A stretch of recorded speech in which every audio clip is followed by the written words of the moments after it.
ఉంటే నువ్వేమవుతావని. చేసిన అవమానం సరిపోలేదా?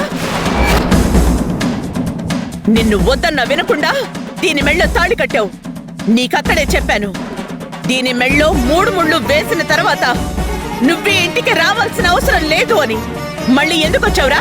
వెళ్ళిక్కడి నుంచి.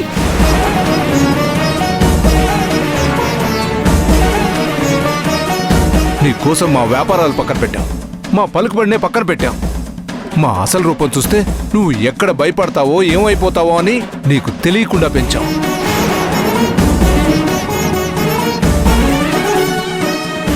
ఎంతో అల్లారుముద్దుగా పెంచుకున్నందుకు గుండెల మీద కాదురా, మొహం మీద కొట్టి వెళ్ళిపోయా.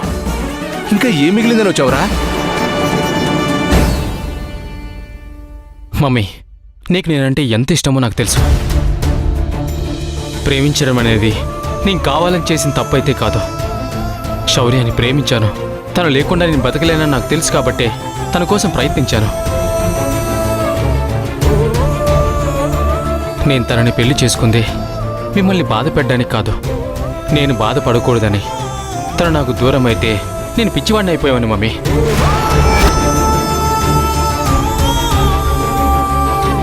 తను నా లైఫ్లో లేదంటే నాకు ఈ లైఫే ఉండేది కాదు. అప్పుడు మీరు సంతోషంగా ఉండగలిగే వాళ్ళ? నా చావును చూశాక మీరు బ్రతికేవాళ్ళ? నేను తనని ప్రేమించడం తప్పనుకుంటే మమ్మల్ని క్షమించండి. మీ ఇంటి కోడలుగా మీ గౌరవం నిలబెట్టేలా ప్రవర్తిస్తాను. దయచేసి నా వల్ల మీరు తనని దూరం చేసుకోకండి. ఆపవే!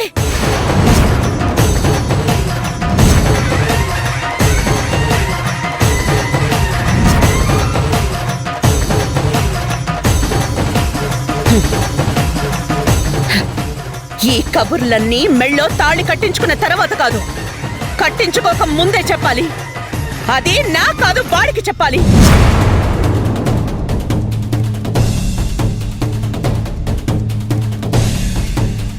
నా కోసం మీ అమ్మని నాన్నని దూరం చేసుకోవద్దు, నా కోసం మీ వాళ్ళు చూసిన బంగారు భవిష్యత్తుని వదులుకోవద్దు అని వాడికి చెప్పాల్సింది.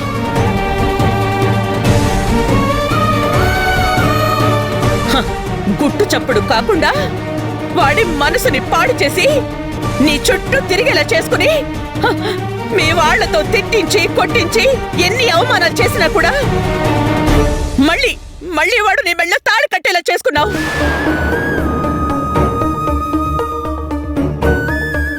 ఇందులో ఎవరి తప్పు లేదు మమ్మీ. నేను ఇష్టపడ్డాను కాబట్టి తనని పెళ్లి చేసుకున్నాను. నన్ను అంతగా ప్రేమించే నువ్వు నా ప్రేమని కాదన్నా, నా పెళ్లిని కాదనవు అనుకున్నాను. అందుకే ఆ ధైర్యం చేసే తన మెడలో తాళి కట్టాను. ఎటూ వెళ్లకుండా నేరుగా ఇంటికి తీసుకొచ్చాను. తప్పు చేసావురా. నువ్వు రావాల్సింది ఈ ఇంటికి కాదు. నువ్వు నాకు ఏమీ కావు అనుకున్నప్పుడు నిన్ను కూడా ఇంట్లోకి రానిస్తానని ఎలా అనుకున్నావురా? నీకు ఒక్కగానొక్క కొడుకును మమ్మీ. నన్ను దూరం చేసుకొని ఉండగలవా? దయచేసి మా పెళ్లిని యాక్సెప్ట్ చేయి మమ్మీ. మిమ్మల్ని దూరం చేసుకొని నేను ఉండలేను మమ్మీ. చచ్చే వరకు నీ ప్రేమని యాక్సెప్ట్ చెయ్యలేను, నీ పెళ్లిని యాక్సెప్ట్ చెయ్యలేను.